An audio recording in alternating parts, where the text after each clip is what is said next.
जी ये बच्चा खड़ा है, इसने चिड़िया की डिमांड की है जी 50 रुपए। पहले 20 रुपए मांग रहा था, तो मैंने कहा आपको मैं 50 रुपए दूंगा।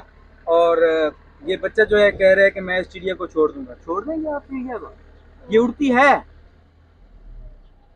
उड़ती है? थोड़ी। थोड़ी थोड़ी उड़ लेती है।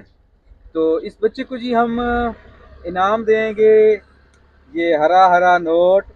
और ये हरा नोट लेकर ये चिड़िया छोड़ देगा। और नेक्स्ट टाइम जो है कोशिश करेगा कि चिड़िया ना पकड़े। तो प्यार मोहब्बत के लिए ये हम करेंगे एक काम, और इसको देंगे ये इनाम, और ये चिड़िया छोड़ देगा। चलें जी, अब चिड़िया छोड़ें, शर्त पूरी करें, चलें चिड़िया छोड़ें। मेरे अरे सामने इधर इधर इधर चिड़िया छोड़ दें। वो जी भाग गई चिड़िया, वो चिड़िया भाग गई। और